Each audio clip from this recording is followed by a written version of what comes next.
The November rain fell relentlessly over the streets of London, turning the cobblestones slick and the sky an oppressive grey. Eleanor Hartley stood before the iron gates of what had once been her childhood home, watching as strangers carried away the last remnants of her former life. The furniture, the paintings, even her mother's cherished piano, all sold to settle the debts her father had left behind. She pulled her worn cloak tighter, feeling the cold seep through the thin fabric. 3 months had passed since her father's death. 3 months since the carefully constructed world of the Hartley family had collapsed like a house of cards.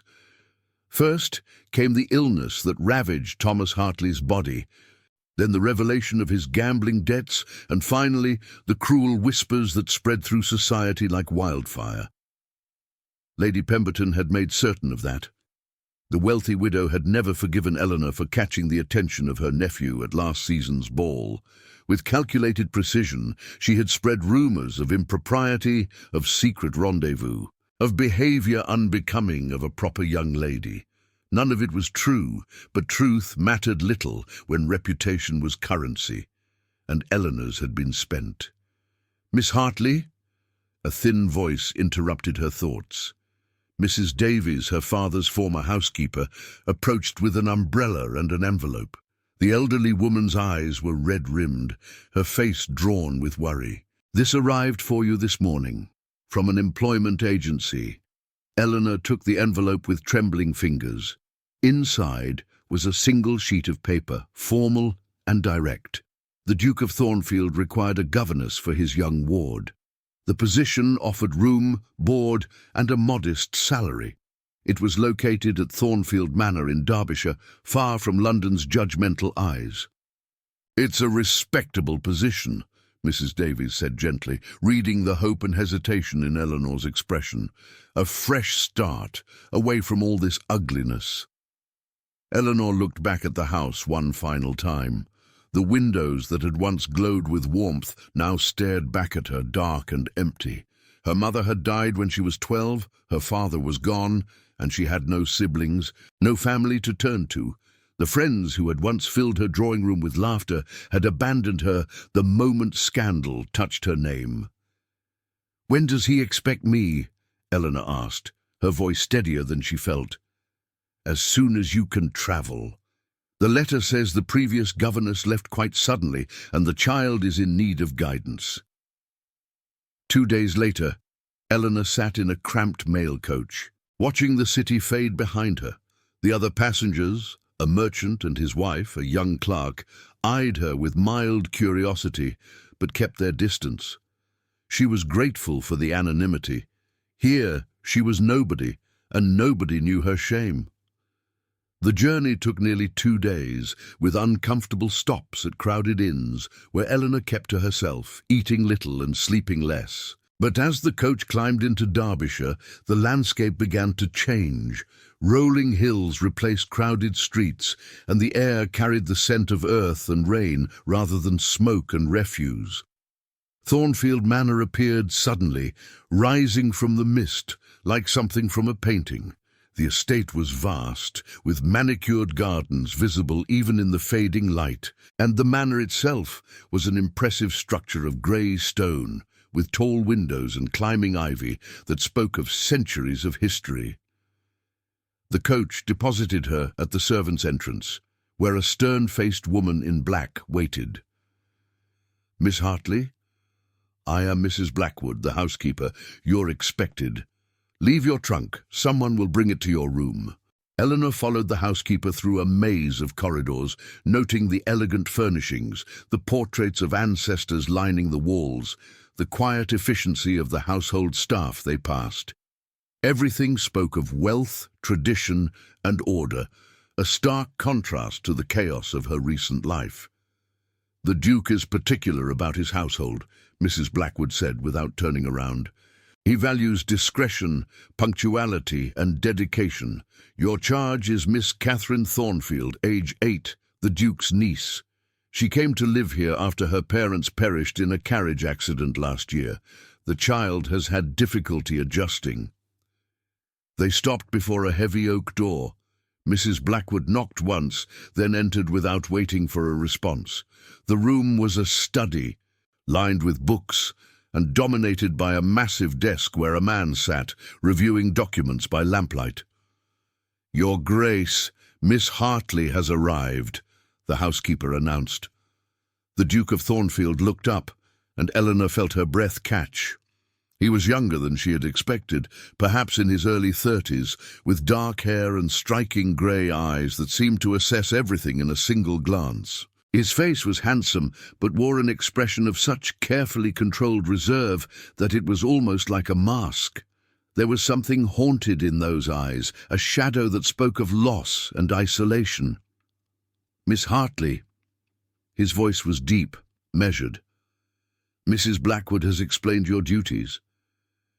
"She has mentioned them briefly, Your Grace," Eleanor replied, keeping her gaze respectful but steady. She would not cower, not any more. She had lost everything already. There was a strange freedom in having nothing left to lose. "Catherine requires structure, education, and patience. She has been through considerable trauma and can be challenging. The last 3 governesses found her unmanageable." He paused, studying Eleanor with an intensity that made her feel exposed. "Why should I believe you will succeed where they failed?" Eleanor considered the question carefully. She could offer platitudes about her qualifications, her experience with children, her dedication, but something in his directness invited honesty instead. "Because I understand loss, Your Grace," she said quietly. "I understand what it means to have your world shattered and to feel utterly alone. Perhaps that understanding will help me reach her in ways that mere competence cannot." For a moment, something shifted in his expression. Surprise, perhaps, or recognition. Then the mask returned, but his tone was fractionally warmer when he spoke again. "You will begin tomorrow morning. Catherine takes breakfast at 8. Mrs. Blackwood will show you to your quarters." He returned his attention to his papers, a clear dismissal. As Eleanor followed the housekeeper from the room, she didn't see the Duke look up again, his gaze following her retreating figure with unexpected curiosity. That night, lying in a simple but clean room in the servants' wing, Eleanor stared at the ceiling and wondered if she had made the right choice. But then she remembered the empty house in London, the cruel whispers, the loneliness that had threatened to swallow her whole. Here, at least, she had a purpose. Here she could begin again. And as sleep finally claimed her, Eleanor allowed herself the smallest spark of hope, fragile as a candle flame, but burning nonetheless. The rain had stopped, and through her window stars began to appear in the clearing sky. Morning arrived with soft light filtering through Eleanor's window, carrying with it the sounds of a household awakening. Distant footsteps, the murmur of voices, the clatter of activity from the kitchens below. She dressed carefully in her plain grey dress, pinned her dark hair into a simple bun, and steeled herself for the day ahead. The schoolroom was on the 3rd floor, a bright space with tall windows overlooking the gardens. Shelves lined with books stood against one wall, and a globe sat on a side table next to scattered toys that appeared untouched. At a small desk near the window sat a girl with light brown curls and eyes the same striking grey as her uncle's. Catherine Thornfield didn't look up when Eleanor entered.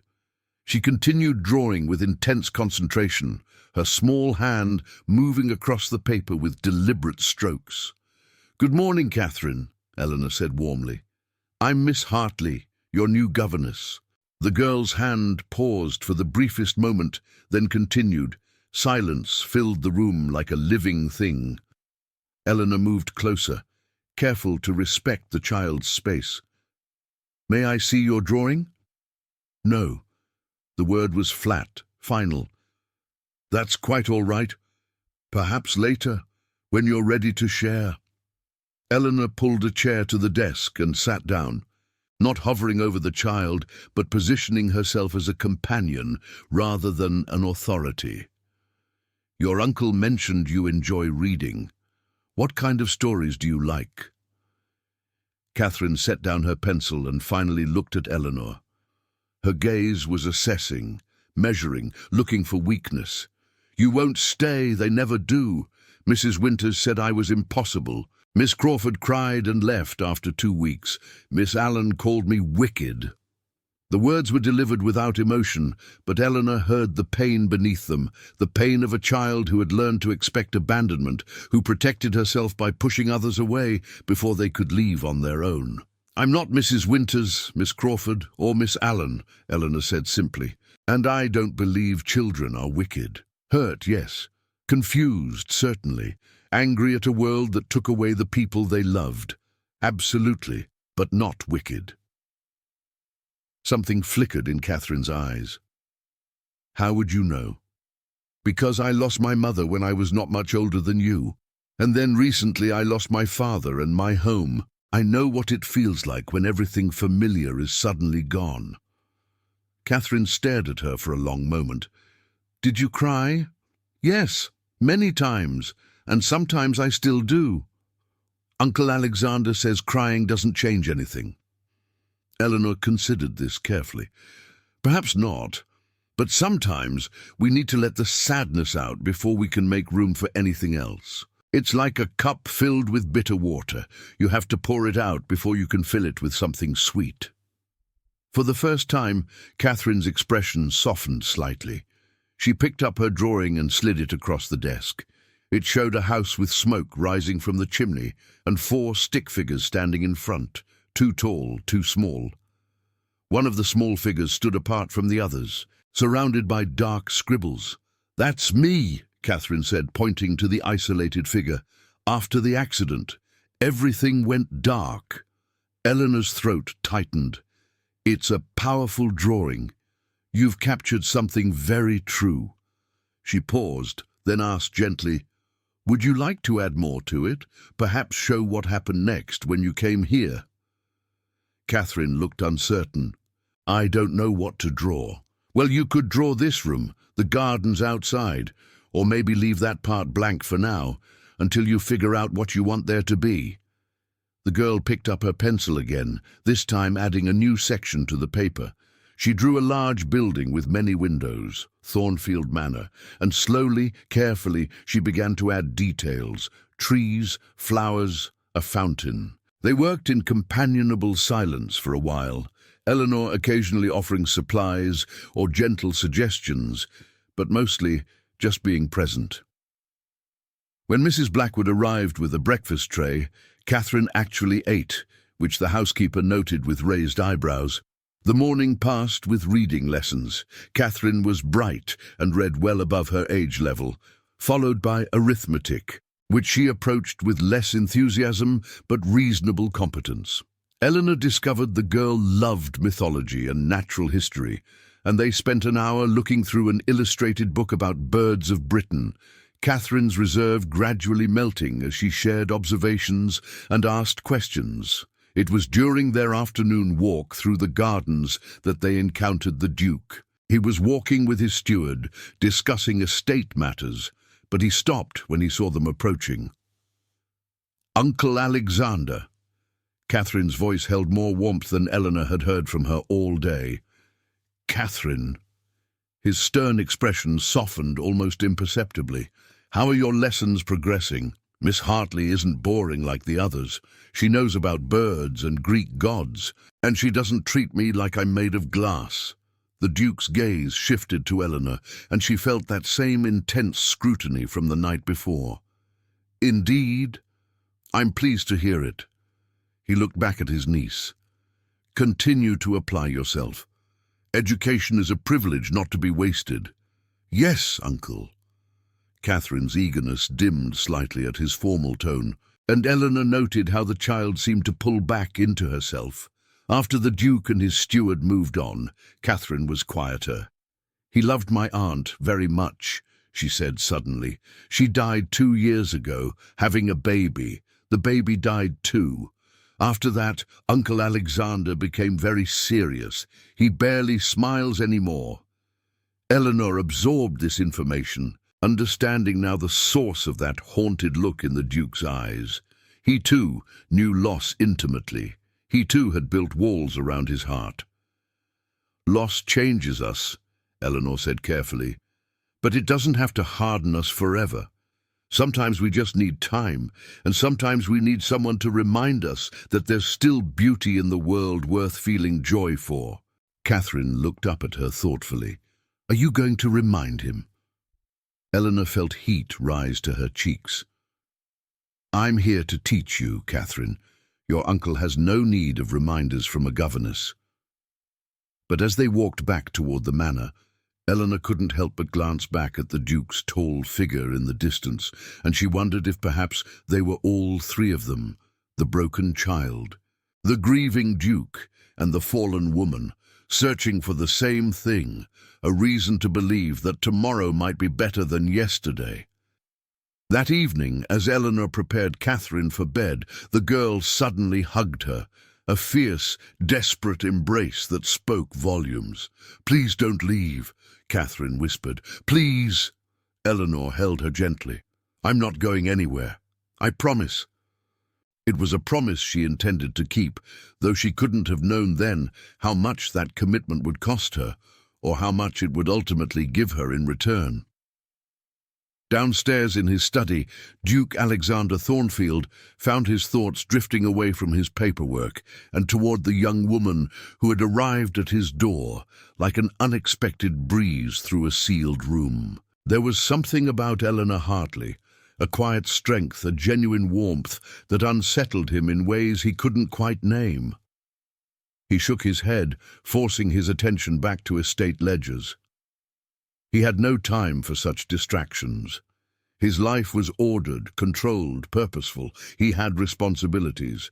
But later, as he climbed the stairs to his chambers, he heard soft singing coming from the floor above, a lullaby, gentle and sweet, Catherine's room, Miss Hartley's voice. Alexander paused in the darkened hallway, listening. For the first time in years, Thornfield Manor felt less like a mausoleum and more like a home. He continued to his room, but sleep was long in coming. 3 weeks passed, and Thornfield Manor settled into a new rhythm. Catherine bloomed under Eleanor's patient guidance, her sharp mind engaging eagerly with lessons that were structured yet flexible enough to accommodate her curiosity.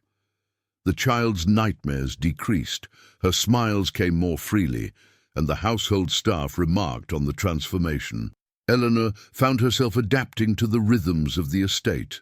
Morning lessons with Catherine, afternoon walks, evening reading before bed. She took her meals in her room, as was proper for her station, and maintained respectful distance from the Duke, whom she saw only occasionally in passing, but she felt his presence like a constant awareness. Sometimes she would glance up during a garden walk to find him watching from his study window.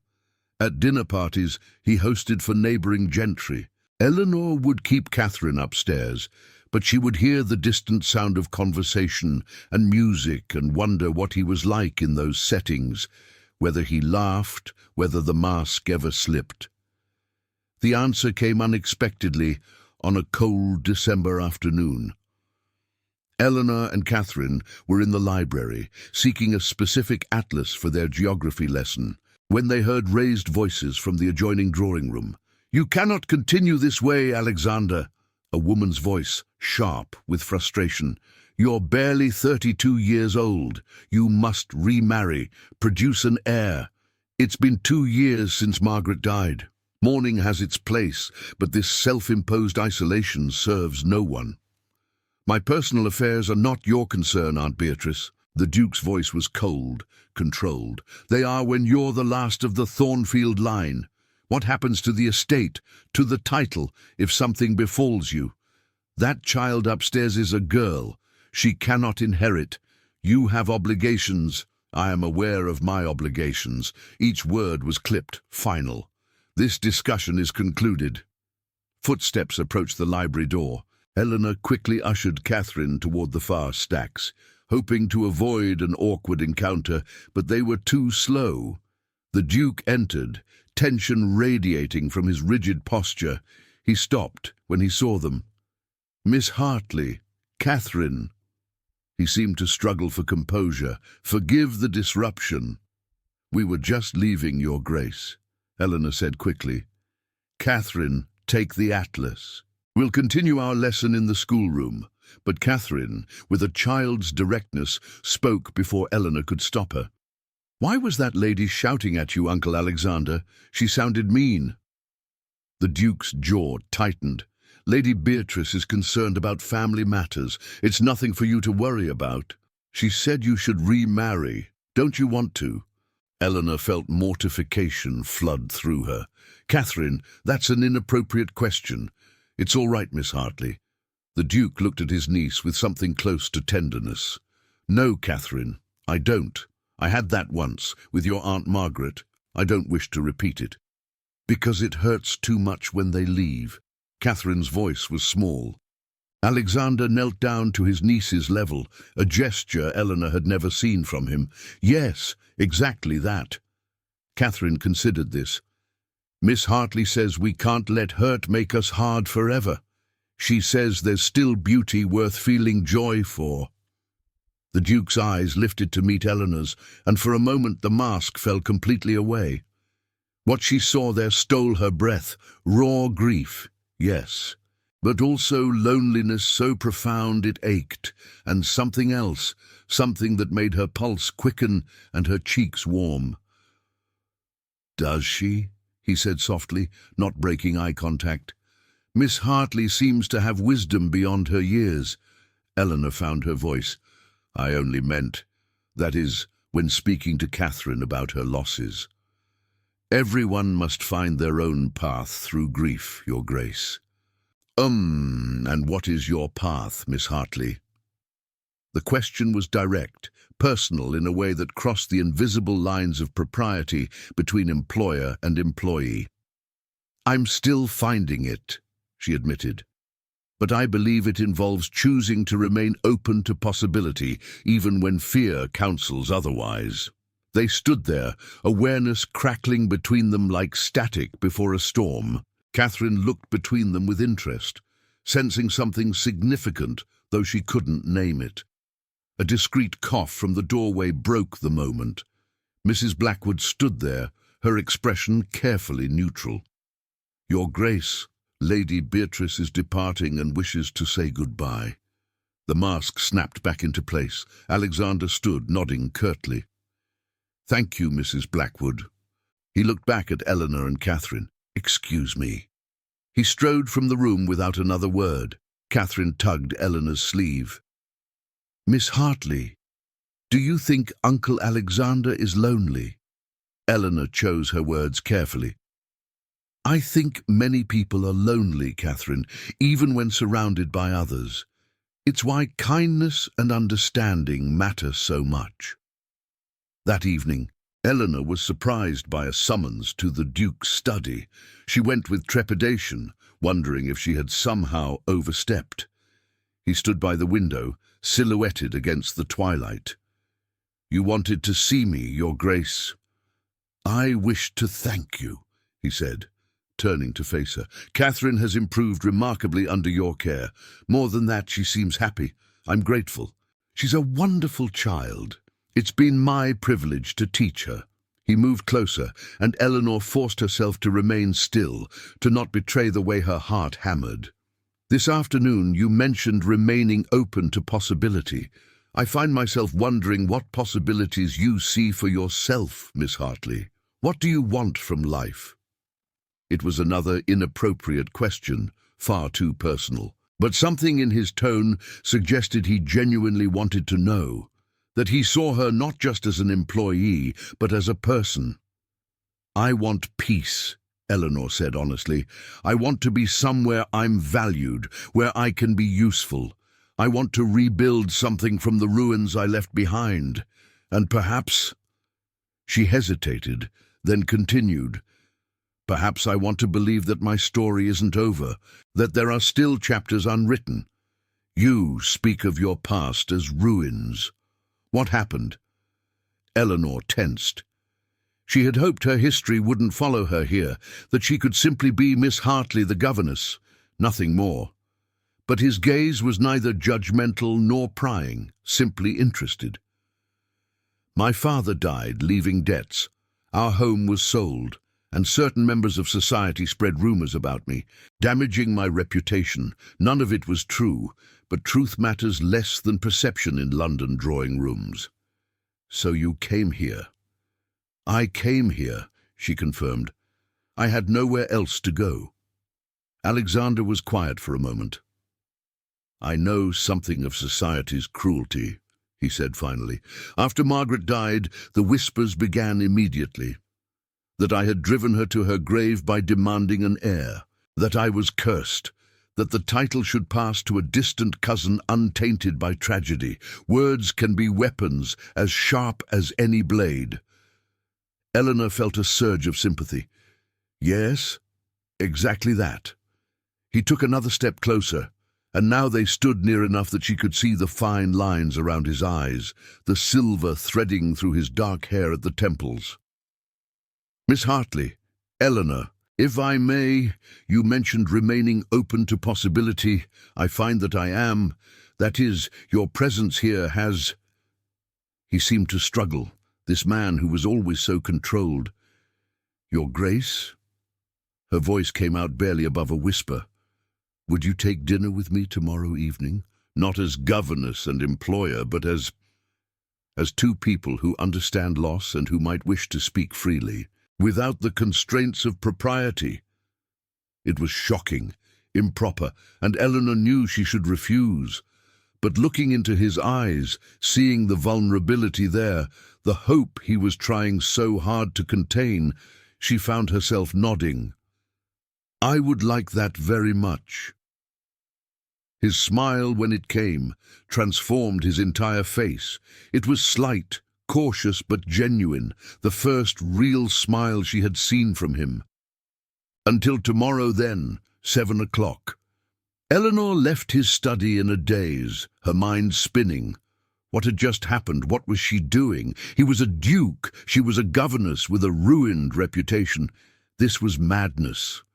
But as she lay in bed that night, she couldn't stop replaying that smile, couldn't stop feeling the warmth that had bloomed in her chest when he'd called her Eleanor. Perhaps, she thought, possibilities came in unexpected forms. Perhaps healing wasn't always a solitary journey. Outside, snow began to fall softly over Thornfield Manor, covering everything in pristine white, a blank page upon which anything might be written. Eleanor changed her dress 3 times before settling on her least worn gown, a deep blue that had survived her reduced circumstances. It was hardly appropriate for dining with a duke, but it was the best she had. Her hands trembled as she arranged her hair, and she scolded herself for nervousness. It was just dinner, a conversation, nothing more. Yet her reflection in the mirror betrayed her. Her eyes were bright, her cheeks flushed. She looked like a woman anticipating something significant, and the realization both thrilled and terrified her. The private dining room was smaller than the formal hall, with a fire crackling in the hearth and a table set for 2. Alexander stood when she entered, and she saw that he too had taken care with his appearance. He wore a dark jacket that emphasized his broad shoulders, and his cravat was tied with elegant simplicity. Eleanor, he said, and the use of her given name sent a flutter through her stomach. Thank you for joining me. Thank you for the invitation, Your Grace. Alexander, please, tonight at least, let's set aside titles and stations. They sat, and servants brought the first course, a delicate soup that Eleanor barely tasted, too aware of the man across from her, the way candlelight played across his features, the intensity of his gaze when it rested on her. Tell me about your life before, Alexander said, before loss changed everything. What brought you joy? It was such a simple question, yet no one had asked her in so long. Eleanor found herself talking about her childhood, her love of reading, the garden her mother had kept. She spoke of music lessons and afternoon teas, of a life that seemed impossibly distant now. And you? She asked. What did you love before grief took residence? Alexander leaned back, considering. I loved estate management, actually. The challenge of making the land productive, caring for the tenants, being part of something larger than myself. I loved riding across the hills in early morning and... He paused, something vulnerable crossing his face. I loved poetry, though I haven't read any in years. Why did you stop? Because Margaret and I used to read together in the evenings. After she died, opening those books felt like touching an open wound. Eleanor set down her fork, meeting his eyes directly. May I ask what she was like? Most people avoided mentioning the dead, as if speaking their names would cause pain. But Eleanor had learned that sometimes the greatest gift was allowing someone to remember aloud. Alexander's expression softened with memory. She was kind, gentle. She loved Thornfield and threw herself into charity work for the tenants. When she became pregnant, she was so happy. But the pregnancy was difficult. The midwife warned us, but Margaret insisted she would be fine. His voice roughened. She hemorrhaged after the birth. The baby boy lived only hours. I lost them both in the span of a single night. I'm so sorry, Eleanor said quietly. That's unbearable. I thought it was. For a long time, I wished I had died too. He looked at her intently. But lately, I've begun to feel differently. As if perhaps there's still something worth. He trailed off, but his meaning hung in the air between them. The servants brought the next course, and the conversation shifted to lighter topics, books they had both read, places they hoped to visit someday, Catherine's progress and personality. They discovered shared opinions on social reform and surprising disagreements about literature that led to animated debate and eventually laughter. Eleanor couldn't remember the last time she had laughed so freely. Alexander's wit, hidden beneath his stern exterior, was sharp and unexpected. When he smiled, really smiled, it illuminated his entire face. After dinner, he led her to the library, pouring 2 glasses of wine, despite propriety dictating she should return to her room. I want to show you something, he said, pulling a slim volume from a high shelf. Margaret gave this to me on our wedding day. Sonnets. I haven't opened it since she died. He held it out to Eleanor. She took it carefully, as if handling something sacred. The pages were well worn, corners turned down, margins filled with notes in 2 different hands. Would you read one? He asked. I find I want to hear them again, but in a new voice. A fresh beginning. Eleanor chose randomly, her voice soft in the quiet room. The sonnet spoke of love and loss, of time's passage and memory's endurance. When she finished, silence stretched between them. Thank you, Alexander said finally. That didn't hurt as much as I expected. In fact, it felt right, as if I was honoring her memory rather than hiding from it. He took the book and set it aside, then moved closer to Eleanor. They stood near the fire, its warmth nothing compared to the heat building between them. Eleanor, I must be honest with you. These past weeks, I've found myself thinking of you constantly. The way you are with Catherine, the strength I see in you, the way you speak of possibilities. He reached up, his fingers gentle against her cheek. You've awakened something in me I thought was dead. I know this is improper, that our positions make this complicated, but I cannot ignore what I feel. Eleanor's breath caught. Every practical thought screamed that this was dangerous, that she should pull away, protect herself. But looking into his eyes, seeing the hope and fear mingled there, she found she couldn't. I feel it too, she whispered. I've tried not to, but I do. He leaned closer, his intent clear, giving her time to refuse. But Eleanor didn't refuse. When his lips met hers, gentle and questioning, she responded with all the loneliness and longing she'd carried for so long. The kiss deepened, and Alexander's arms came around her, pulling her close. It felt like coming home, like finding something she'd been searching for without knowing it existed. When they finally parted, both were breathing hard. "Eleanor," he said, resting his forehead against hers, "I don't know how to do this. I don't know how to open my heart again without fear, but I want to try. With you." "I'm afraid too," she admitted. "I've lost so much. I don't know if I can bear to lose again." "Then we'll be afraid together. We'll take this slowly, one day at a time. But please say you'll stay, not just as Catherine's governess, but as part of my life." Eleanor pulled back enough to search his face. "People will talk, Alexander. Your aunt is already concerned about your future. I'm nobody, a fallen woman with no family, no prospects." "You are everything," he interrupted fiercely. "Your birth and fortune mean nothing to me. I've had position and wealth my entire life, and they've never brought me the peace I feel when I'm near you. What about Catherine? What about propriety?" "Catherine adores you. As for propriety?" A wry smile touched his lips. "I've spent 2 years following every rule society dictates, and it brought me nothing but emptiness. Perhaps it's time I made my own rules." Eleanor wanted to believe him, wanted to let herself hope, but doubt lingered. What if this doesn't last? What if...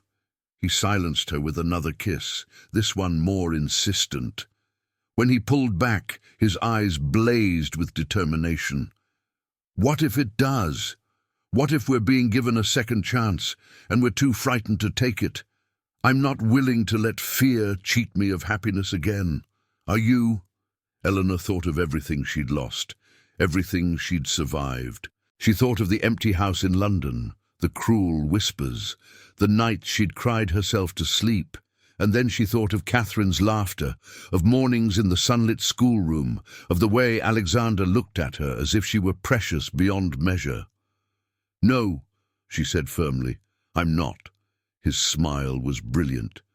"Then stay. Be with me. Let's see where this leads." They talked for hours more, making no promises beyond taking things day by day, but establishing that whatever this was between them, it was real and worth exploring. When Eleanor finally returned to her room as dawn approached, she felt lighter than she had in years, but outside the library window, a figure had watched their embrace.